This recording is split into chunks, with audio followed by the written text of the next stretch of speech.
Good morning and welcome to this edition of Market Outsiders. My name is Namaan. I'm joined by my colleague and co-host Jenny Rae. It is Monday, June 30th. I can't believe that we're already on the doorstep of July. Jenny Rae, I know we both had long travel days yesterday. We spent the week in New York City. How are you recovering from the cross-country trip?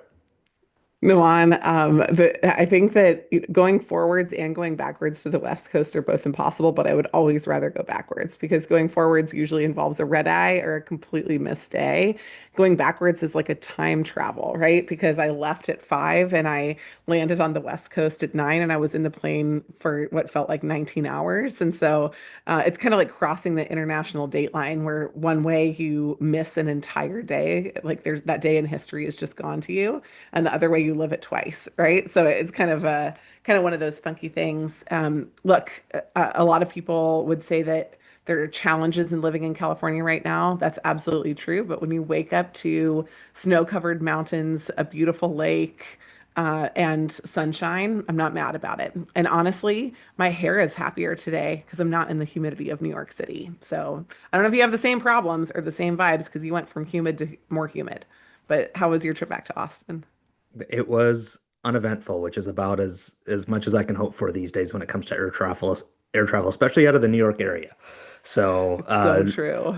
shout out to one of our case campers from this weekend, Vitali, for the ride to the airport. So, Vitali, if you're listening, thank you again. And thanks to everyone who joined us this weekend for Case Camp. Jenny Ray, do you want to tell folks just for a minute kind of what we did this weekend and what Case Camp was all about? Yeah, so we'll kind of just quickly hit a couple of th themes today in Market Outsiders. Y'all know that Monday, as the markets are opening, we love to highlight a business and a business decision, but we're not necessarily talking about earnings news. However, there is some news that broke this morning. So we're going to talk about that at the end of the episode. We're going to talk about an update about Home Depot, which this will be, I think, our third time talking about Home Depot on the pod. I need And some Home we're Depot merch now. I know. I think like all this means is that we're doing some remodeling, or maybe too much. Then to kind of talk about the things that happened with us this last weekend in New York. Naman's going to kick off by sharing a little bit about the consulting conference that he went to and some insights that were there. He shared about kind of a skill that will be necessary if AI takes almost everything else from us, and so I think that'd be a really good a way for us to kick off today. And then we'll also just talk about Case Camp. So, Naman, you want to kick off just by talking about what happened, what the kind of interest points were, what made people laugh at the consulting conference? Do people laugh at consulting conferences? Consultants aren't necessarily known for their sense of humor. So whenever I'm in front of a room of consultants, I come armed with the jokes just as a personal challenge to see how many laughs I can get in the room. So I'd like to report that in a 45-minute talk, I think I got 4 or 5 laughs, which is pretty good. I felt like for that crowd.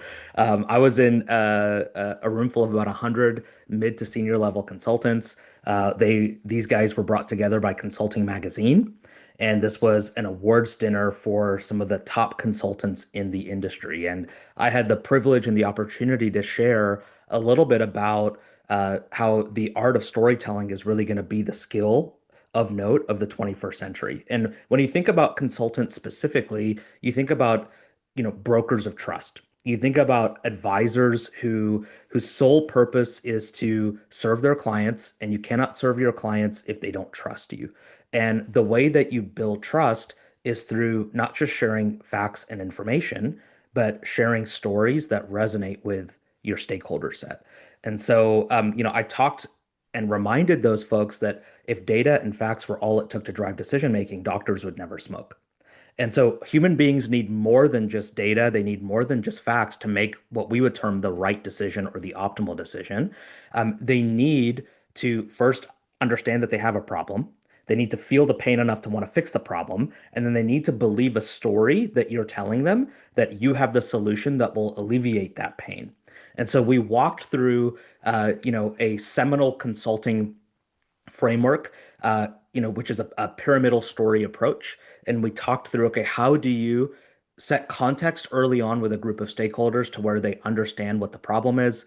How do you then lead with your key takeaway and not bury, your answer? And then how do you build a curated evidence base underneath that key takeaway that is going to gain buy-in and motivate action?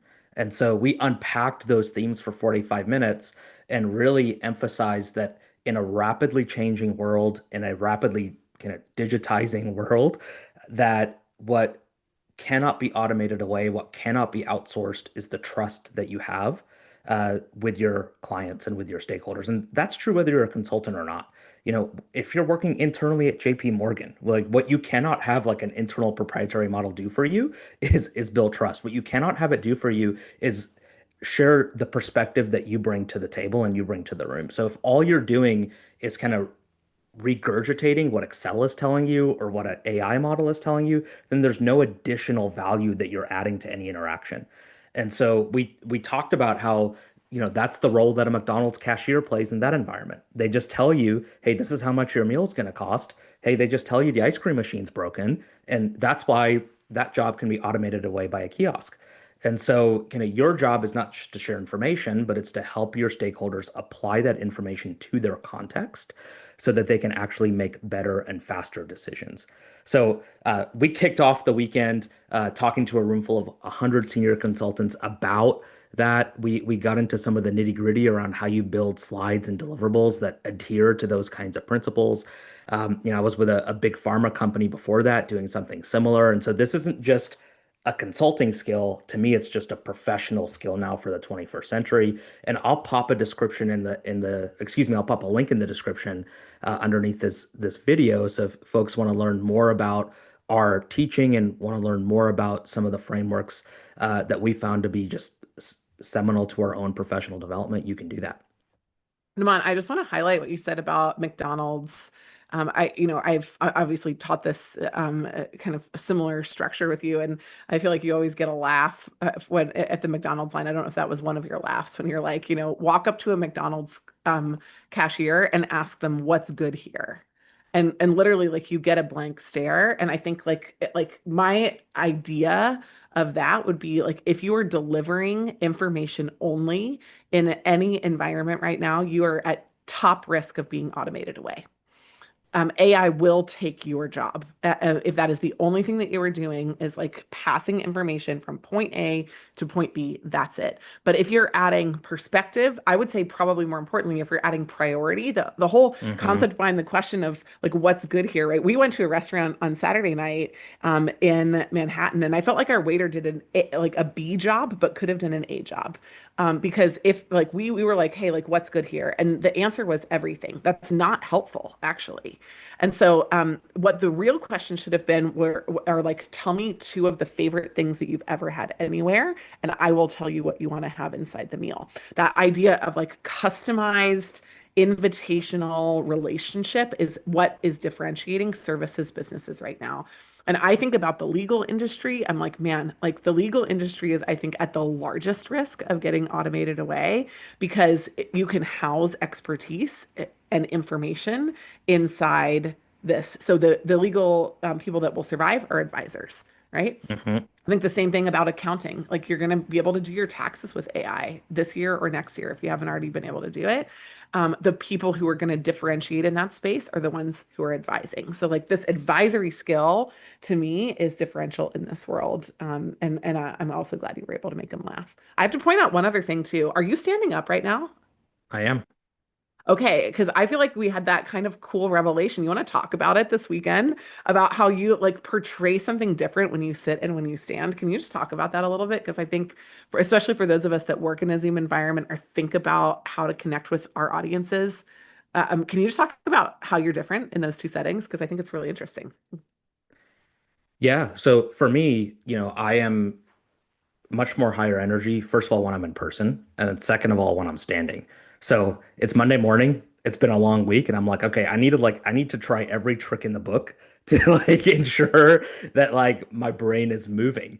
And so for me, that means I'm not sitting in my incredibly comfortable office chair. Like I'm going to stand and I'm going to have this conversation and like force kind of the blood to be pumping a little bit. It just helps me process faster. It helps me be a little bit more energetic. And so I will on purpose, especially in a virtual environment, like before big meetings, I'll make an intentional decision. Am I going to sit for this or am I going to stand for this? And a part of that calculus is, okay, how much energy do I need to bring to the table? And like how much do people need to feel like, they're being invited into like a more intimate conversation, and how much do they need to feel like, hey, like Naman's here, he's got the answer, and I'm here to get the answer from him. And so when it's the latter, I'll stand. When it's more of a collaborative environment where like I want to draw people in, I'll sit and I just pay attention to kind of how that body language. I'm never verbalizing any of this, but I'll just pay attention to how people start to respond to that body language. And so far, it's been really instructive for me, just in terms of kind of how I want people to relate to me. A lot of that is affected by how I start to relate to them, even in a virtual environment. Cool. I love it. Well, let's talk secondly about Case Camp. Honestly, I had a great time at Case Camp. This was our first one post-COVID, and on Friday night we did a live pod recording. Thank you for all of you who listened to that. After we did that, we went over and had kind of some snacks and drinks with a pretty wide group of people, both our relationships inside the consulting and corporate strategy community, and also the campers that were there. And I just thought like the people who sign up for a case camp are my kind of people. That was what I kept thinking all weekend. So everyone who was there, thank you so much for joining us. We loved having you there. Also, I really felt like that format gave us an optimal way to really dive into the business acumen learnings that a lot of people came hungry for. And I was really impressed by one thing and depressed by another. I was depressed by how few people were nearing the end of their academic career or in advanced academic careers that could not answer basic questions about like businesses. I thought like this is a failure of the way that we think about teaching people the things that they're going to have to do. And honestly, like I find this all the time, even when we talk to people in the medical field, like they have been taught how to practition medicine, but they spend a lot of their time thinking about how to build medical practices. And they are not taught that, and not that's not woven into like the language, the conversation, and the education. So I felt like there's a lot of educational disruption opportunity at the moment. And I also was really like encouraged and psyched by the fact that people got it really quickly when we did do it. But it was fun for me to really dive into, like we talked about a contact lens manufacturer, we talked about a trucking manufacturer, and we also talked about a sports team, a professional sports team in Asia.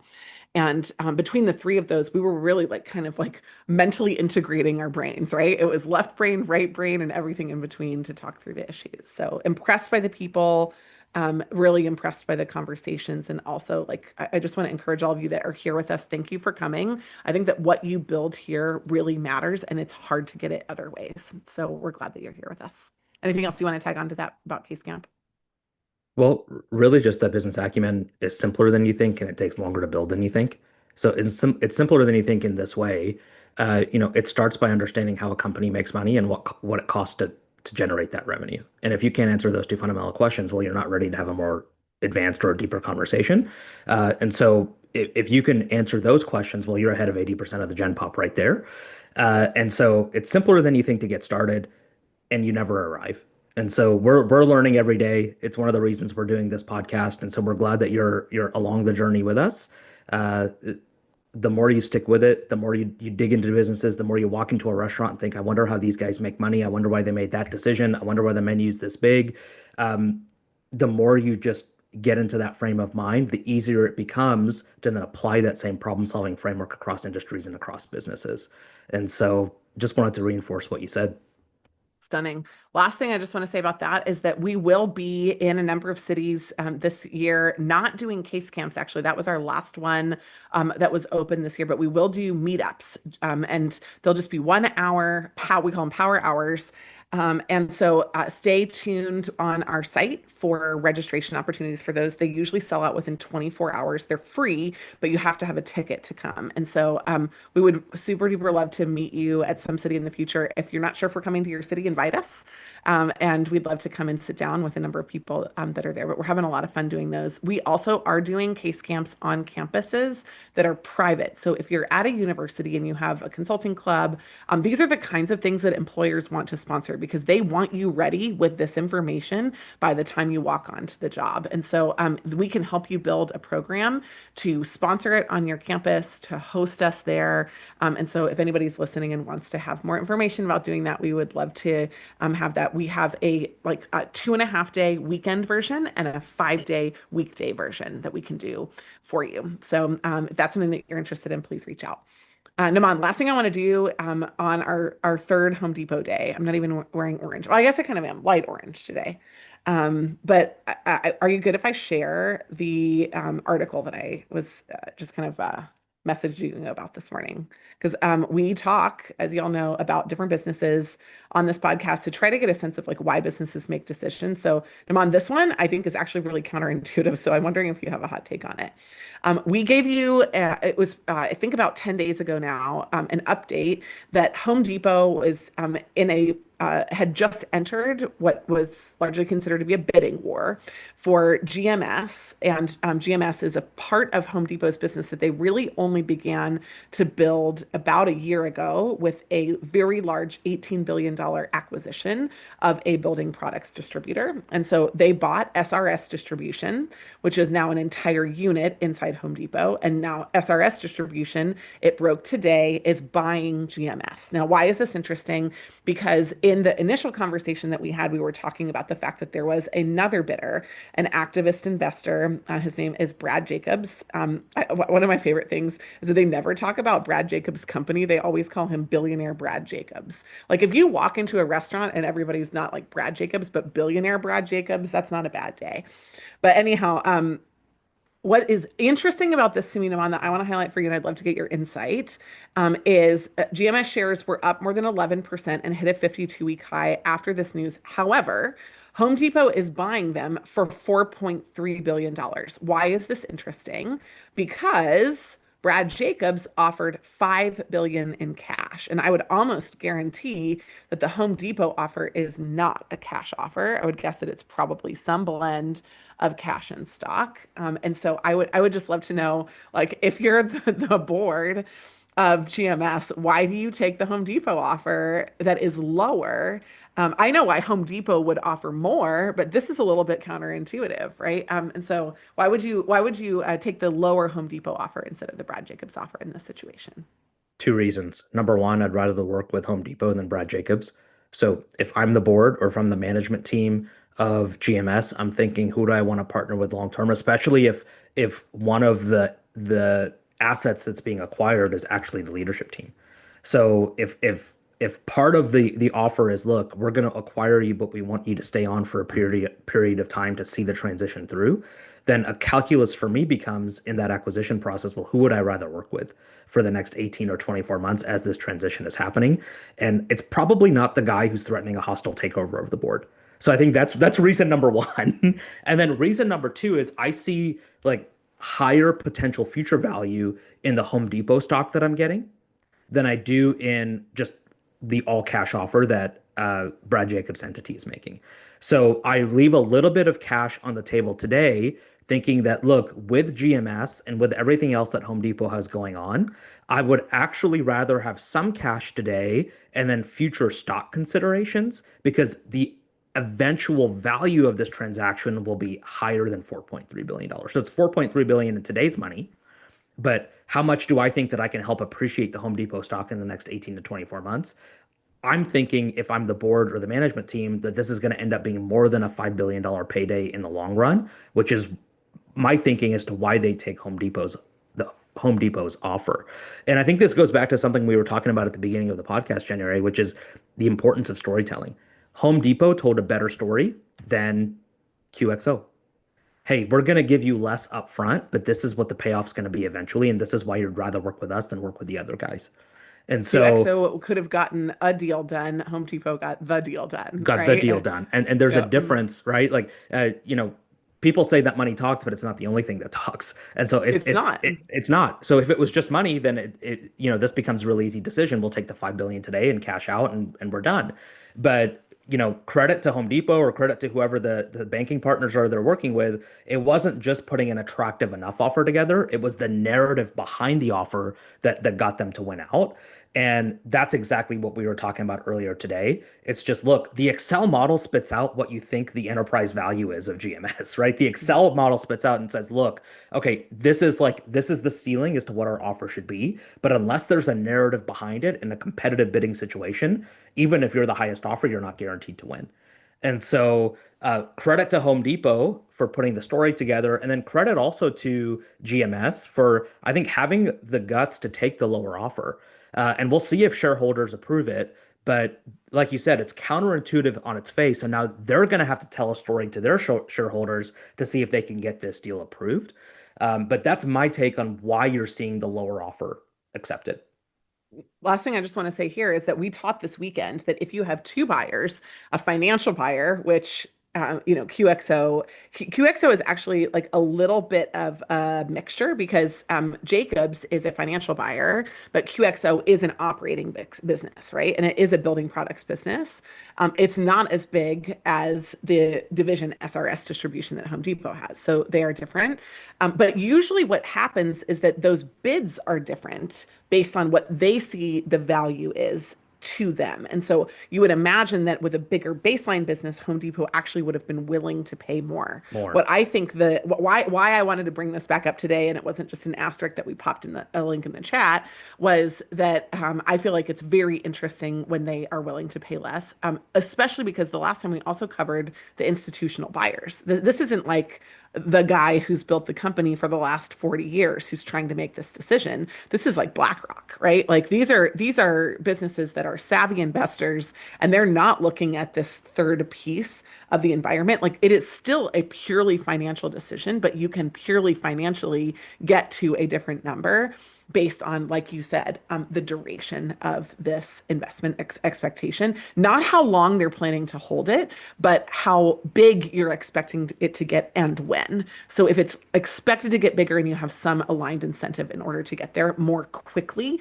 then actually Home Depot is able to pay less today. And so I wanted to highlight that because literally this weekend we were like, we put a line in the sand. If you have a strategic and a financial buyer, like the strategic is going to pay more. And I thought, well, this use case could seem like it defies that on the surface, but it definitely doesn't. I also think this is very interesting news for Home Depot in general. This is I mean, what 18 billion was big. I don't think anybody should feel like a 4.3 billion dollar acquisition is small. But like I do think that this like will continue to entrench Home Depot as one of the well as like the de facto leader in the building product space. I'll just say this, like, so the housing market, I think it's fair to say, is in a downturn. Like, if you work in a housing or a housing adjacent market, like you are already experiencing a recessionary environment, right? And so the way I think about recessions is not like, is the country in a recession or is the economy in a recession? Is your sector in a recession? Good. And I like think that's helpful. that's what we, that's I think just the way that the business and economic cycle works now is that you have recessionary tendencies that cycle through different sectors. And so housing is feeling it right now. And so to me, this is Home Depot flexing the strength of its balance sheet, which is exactly what you should be doing when your industry's in a downturn. Because look, I'm sure that demand for the products that GMS is distributing has gone down because we're seeing less home renovations and we're seeing fewer housing starts. And so my guess is, and I haven't looked into the numbers, Jenny Rae, my guess is GMS is struggling relative to where they were 2 or 3 years ago. So they're more ripe for an acquisition, they're more open to an acquisition. And like other players in the market aren't as ready to pounce in this kind of environment because they're also hurting. And so when you are the biggest in the space or one of the biggest in the space, when you have a strong balance sheet and you've been able to keep that balance sheet strong even in down times, this is where you get to flex that strength and say, look, I'm going to pick up GMS at a discount. And then like as we enter the next economic cycle, like as interest rates drop, as housing comes back, it's going to look like we picked up GMS at a discount relative to what its value is going to be in the next 2 to 3 years. I think that's like the high level thinking behind why now. And I think it's instructive, you know, just for everybody, including us, like some of the best and biggest opportunities arise in kind of turbulent and down market cycles. And so, again, we'll see if this works out, but kudos to Home Depot for pulling the trigger here and making the bold move. Look, Naman, if I'm fair, I think Home Depot would rather be cash conservative right now. I think if QXO hadn't gone after this, they probably wouldn't have been looking to be an activist investor. They would have waited for it. But and this has not been a stated strategic priority for Home Depot to go after vertical integration in general. But I do want to say that one thing that is in play in vertical integration that's not in other places is that if you don't buy them, you become a competitor to them 100%. potentially, right? So like if you there is also another net factor, which is often usually why you would actually be willing to pay more, like why Home Depot would be willing to Hmm. pay more than QXO because they don't want to pay more for the stuff that they're buying from GMS when QXO Hmm. optimizes them later.